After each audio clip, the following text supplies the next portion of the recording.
different dimensions, he still picks Jarvan Yeah. here. That makes some sense. As we have the Lovers Duo for the bottom side of the map, Ruler and Duro on the Xayah Rakan into the Lucian Melio. I don't like it. I think you just kind of get slapped around, but we have seen a little bit of a pass on a potential steal. Doesn't have level 6. Yeah, that is not going to be the steal from Canyon. He's going to have to safeguard his way out. Does do so. But that's the kind of steal I'm talking about. Not only in Korea, but in the world. So you give Pays Lucian, you walk out 300 Wait, gold. someone might die.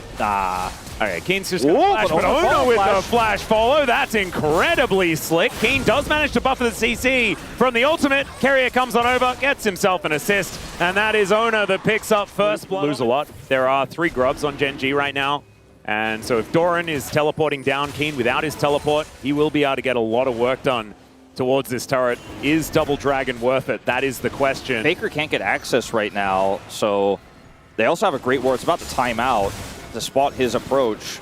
Yeah, Winds of War come on over. Carrier not able to find the fire kick as Faker, I think, going to have to move back towards this wave. Chovy is going to be able to push that one in. And the Dragon is kind of forgotten for the moment. Both teams jockeying for position. Ruler going to be catching this wave, and that might give T1 the tempo in order to be able to go for this. As in goes Ona. Grand Entrance is going to be used by Duro to get himself out of there, as Chovy is going to be the target. Shockwave comes down on top of him to interrupt the heroic entrance, and out he will go. All right, well, it's an ult for ult there, but the second one is the better one. Faker locks him in place. That was and down such he goes. Range ultimate from Chovy. I think he just, I think maybe realized he's in a really rough spot, likely dead, and just wanted to at least get something. Maybe Faker will ult this, and I will get at least wanted to join, but they can't really get access, so it's going to get a bunch of damage done. Now Doran is the target. All right. Doran taking a lot of damage here. Quickness comes down. There's the charm. Grand Entrance there as well. Good Q is going to connect there from Canyon, and Duro is tanking up the turret. They should be able to get out too. Pays and Carrier coming over. All right, Q going to land there from Canyon. Remember, doesn't have the kick. Grand Entrance comes down. It's a lot of damage, but onto Canyon first. They focus him down. Keen is here. Owner's flagging and dragging away, and will be able to help lock down at the remaining kills here in this fight. Pays tanking up this turret a little bit too much as Keen very low, but this is not all that diveable even with 3 people. No flash, no ult. I don't think he can get a punish here. Pays wants this. He will have his shield back up again, and he's dashing around, just knocks out Pays. We knew it. We saw it. Got the heals from Carrier, and I think thought he had enough health to survive. We'll now see Keen, Doran TP down to try to catch Keen, and Keen...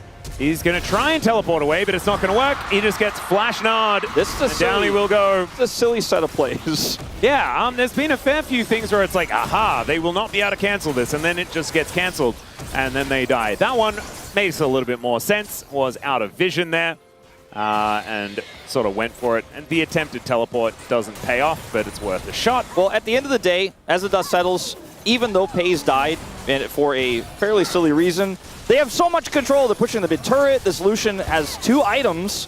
They have Soul Point coming up here in 90 seconds. I don't think Gen.G are anywhere near a position to contest. Whoa, 2-man Shockwave does come down here as Ruler pretty late on the Featherstorm will eat the damage and then go up into the air, putting that on cooldown. Doran in the bottom lane also grabbing first turret blood. Yeah, they lose the race for first turret, and T1 are also getting a majority of these plates here. This is a cannon wave. Ruler solo on health. Shelly, yeah, exactly. That's looking like what they want to go for here. As the Dragon has now spawned the orb, they do have to be careful about it, as Faker is making sure that it's always in a dangerous position. Will Canyon connect the Q? He does. Not able to steal away the Drake, though. There is a public execution. They get on top of Ona, and there's a heroic entrance onto 3 for Chovy, who gets into this backline. Doran able to peel for Pays quite nicely, and down will go the Galio. It is a trade, but Ona for Chovy, I think you'll take it as T1, especially as they get Soul Point at the same time. And now they might even be able to claim more. King gonna have to try and dash away from this, but I don't know whether it's quite going to be enough. Tries to utilize these Raptors, but the relentless pursuing of this. Yeah, so on some Cull parity, might have been able to hit that quest a little bit earlier, perhaps, for Ruler, but still, we'll see whether that silver lining is going to work out here, because 1.2 thousand gold is not exactly the end of the world. Hextech Soul is, especially when it's on a Lucian. He'll be able to just, yeah, electrocute people, and it's just going to not be a whole lot of fun. So T1 in 3 minutes time, approximately, If you get slowed, it really hurts your ability to continue to fight. And so Hextech Soul will be so not strong necessarily for T1's comp, but all it takes is one big fight and maybe a catch on the Faker. Let's see. Faker often is caught in sides like this, but often they do get the cross-map plate. Nice two-man Shockwave is going to come in. And there is the Winds of War, so down will go the Orianna. I don't really see too much of an answer in Lone Wolf. Owner he's a loner. He's Owen Wilsoning behind enemy lines. That movie is getting older and older every time I make that reference. And now I imagine there's people who are younger than that movie that are watching here. As, okay, teleport comes in from Doran. The grand entrance will knock him up. Chain CC is decent, but the Shockwave is fantastic as well. Public Execution does nothing to get Keen out of that one. And Ruler's just going to have to run away. The kick to get Pays out of the fight as there's the flash from Canyon to try and keep him alive. 30 seconds until Hextech Soul and Gen.G are melting at the hands of T1. Very easy cleanup here for T1. Gen.G now on the back foot. Dragon spawns in 20 seconds. Chovy does not have teleport. Keen will have entrance, but like, and yeah, he does, but if T1 just goes straight to the Dragon and do it on spawn here, I mean, they might not even group for it. They could just have Owner solo it while they get more damage on this turret. There isn't a fight. There isn't anywhere to go to join. It is just checkmate on Hextech Soul at 23 minutes into the game. It's going to be around like 23-20 or 23-30. They're going to look for a TP flank here. This is crazy by Gen.G. See, maybe it's just so crazy it could work.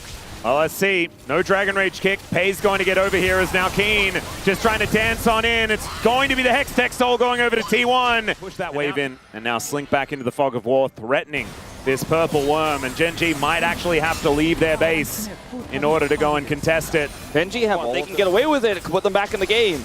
Yeah, Faker is able to throw that orb over the wall. They do get the idea as to what's going on here. 5 seconds on that Shockwave. Yeah, teleport coming in from Chovy, gets into heroic entrance range. There is that Hextech Soul doing a bunch of work, but the culling is not going to find the mark, and the Flag and Drag also goes wide.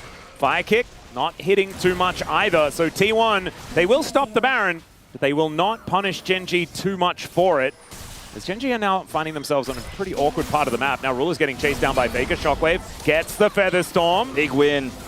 Trade of ultis, but I think you're very happy as T1 to have that layer of safety removed from the Xayah. They've got so much control over these choke points as well as the slows to play through.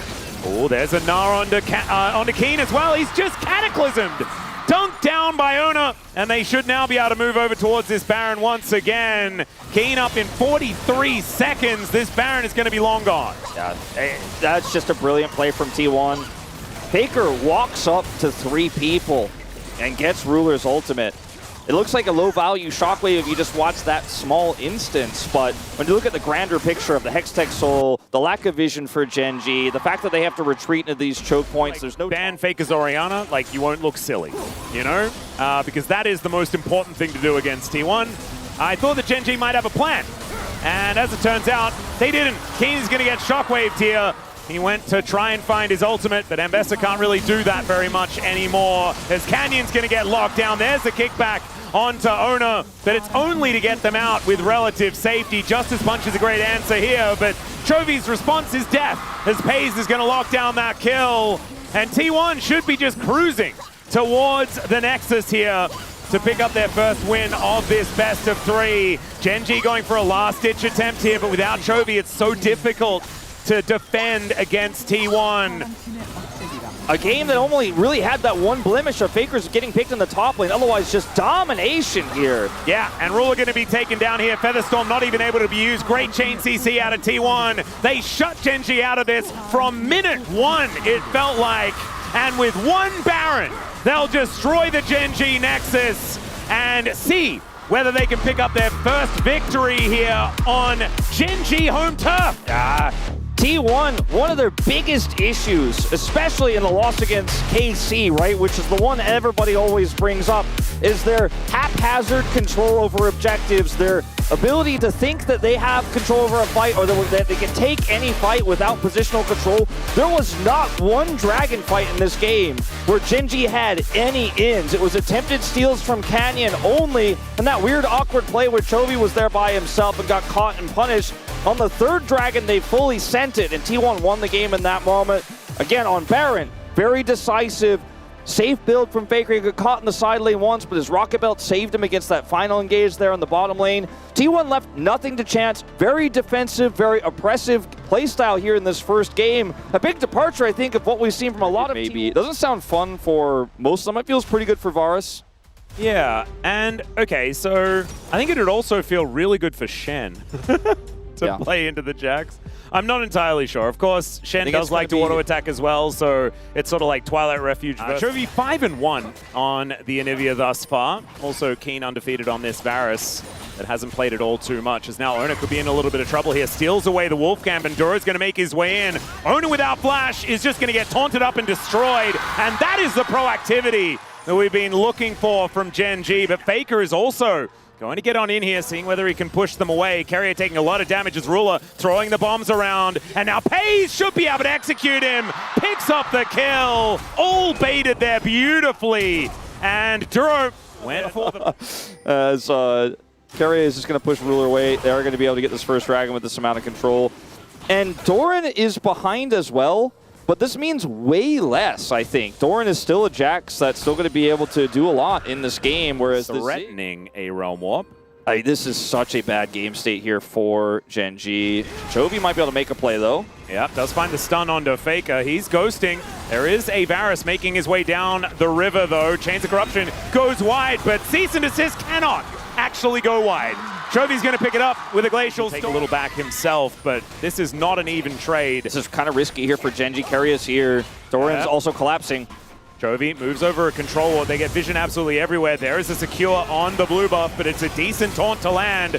Still, there is going to be that great Crescent Guard. Still he goes down. Doran gets in there. It's a massive counter-strike, but where's the follow-up? Faker is now in there, but he's put into the Glacial Storm, and Doran is put into the ground. Flash over the wall. Faker is going to get taken out. Duro misses the taunt, but it doesn't seem to really matter. The Twilight Refuge keeps him alive for a little while, as now Keen has rotated over and Pays goes down. It's a triple for the Gen.G 80 carry who comes from the top lane. Quadra! And Game 3.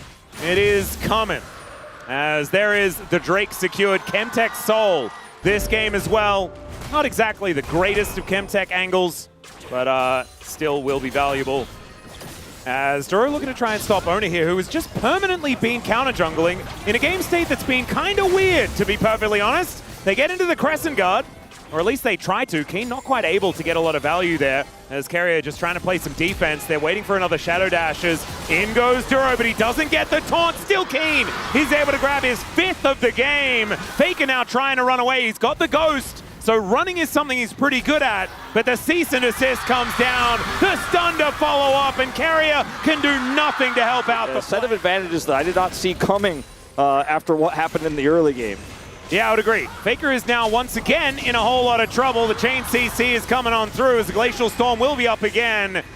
But it's not going to be Faker dying this time around. Carrier might be in trouble, though, as Ona is already over here looking to try and defend their mid laner. But the wall comes down. Ona is punched over it, so Canyon kind of saves him there momentarily. Moon becomes lightning over towards the Krugs, and Ona will be able to at least keep himself alive. Carrier does not want to ult here to save him, wants to hold on to that. Will not have to use it ultimately. Like you said, because Canyon gets him over the wall, and so Carrier gets to hold on to that really important encore. Doran is trying to do a thing with Pays. Yeah, Pays is going to show up here. Faker is there as well. Kane is extremely dead. Mega dead, some would say. And so he is... with 3 grubs is massive for T1. Yeah, and this gold lead is going to really disappear. As now Faker is also probably going to disappear. Canyon's going to show up, does manage to get the kill. I thought maybe he'd just grab himself an assist. That doesn't happen, but the turret is going to fall down towards... Especially if you get onto Faker, because this actualizer feels like it's never going to be built this game if something doesn't change. Oh, yeah. That is going to be a teleport to the mid lane here from Chovy as well. He was shadowing to make sure that Keen could get that turret. It was actually a very cute play. True Shot Barrage is not going to connect onto too much here as it sails towards the top side of the map, and the Rift Herald should be claimed here by Gen.G. We do have 10 seconds on this next dragon, but it's not soul point for anyone just yet, as we've traded the first couple of Drakes. Does put it in a kind of awkward spot. See exactly how highly it's going to be prioritized on either side, as the Rift Herald does go over to Gen.G. And T1 moves straight into this Dragon Pit, now not wasting any time at all to make sure that they can grab the answering objective, and there it is, secured here by Ona. I don't think they can defend this mid turret at all. They were rushing back towards it after taking the dragon down, but instead they're just going to send Doran to the sides and let this turret go. It's just too much pressure here. Just give this up. I think, you know, early game T1 might have been looking for a fight there, but I think in this game state and get the heck out of there. And if you are the Seraphine, it can be very dangerous. It's now Duro just going to be able to get himself out. It is going to be the flash over from Ona, who does find the win becomes lightning onto Chovy. True Shot Barrage connects as well.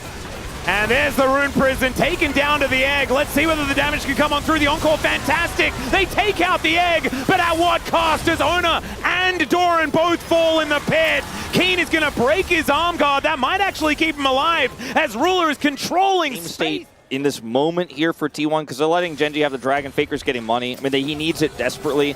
They just need to stall this game out. That's really their best bet here.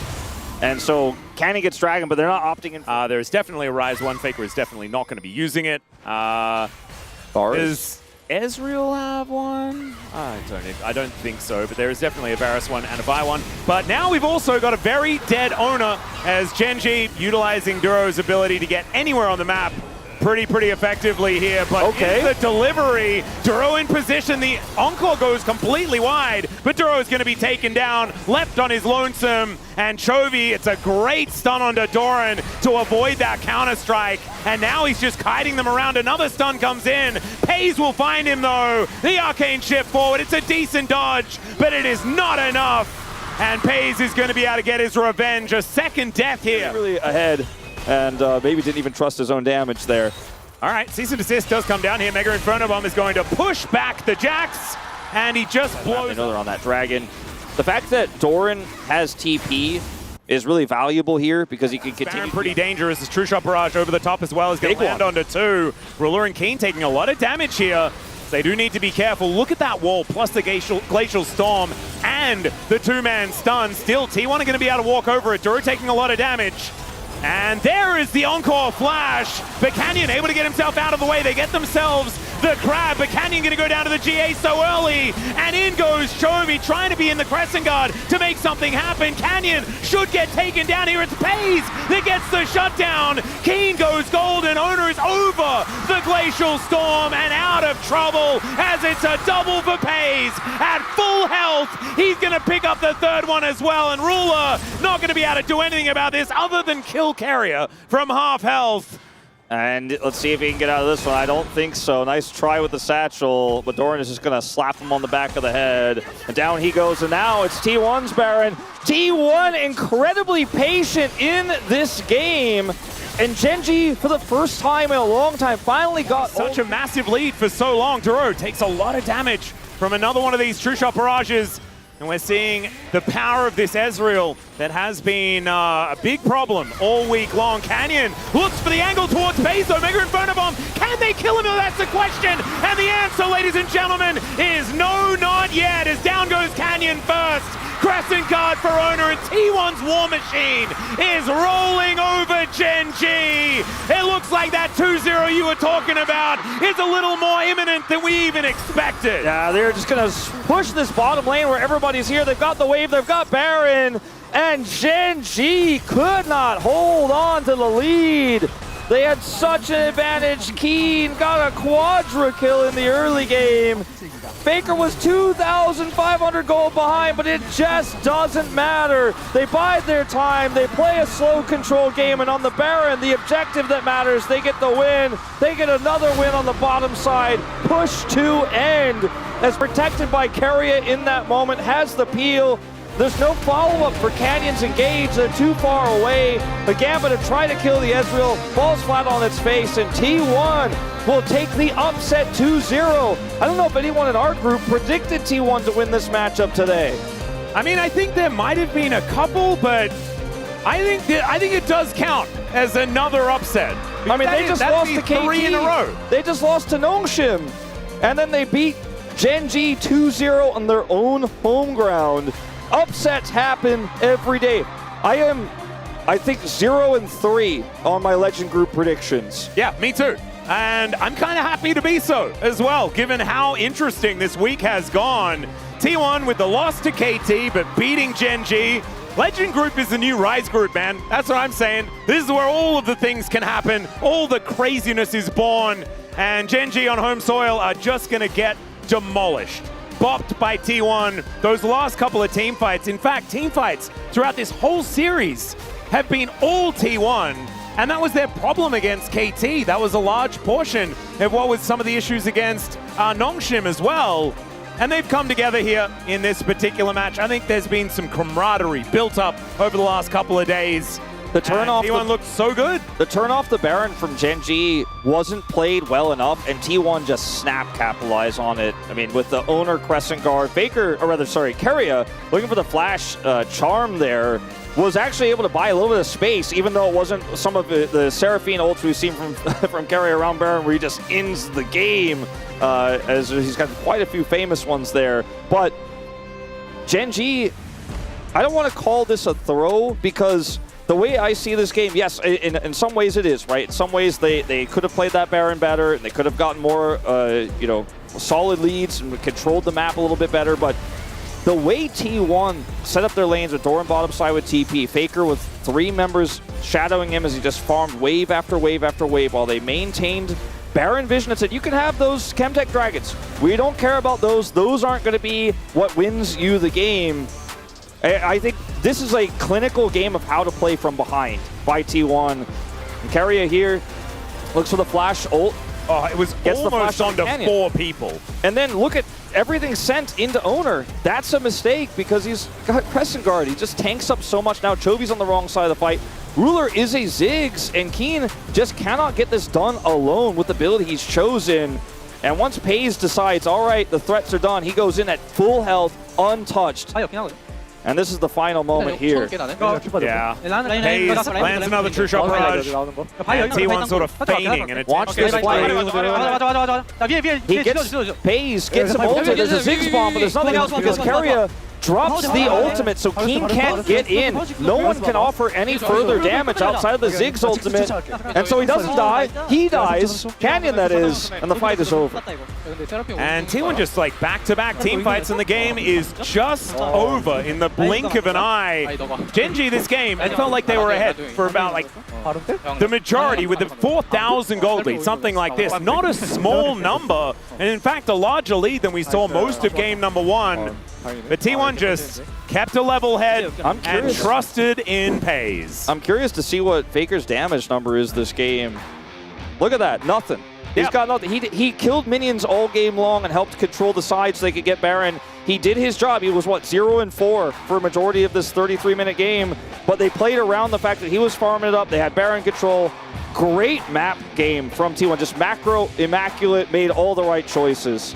And Pays really did just manage to carry through that late game. A very obvious player of the match here, I think, is Lucian. Absolutely pivotal in game number 1. And it's just nice to see some 80 carries being played throughout this this series. You know, there was one Ziggs, but I think he almost counts as an 80 carry these days because he's been sort of in the bot lane meta kind of forever. Ezreal's 4-0 now in round 3. Just Champion keeps winning. is pretty good. Very good. Maybe we just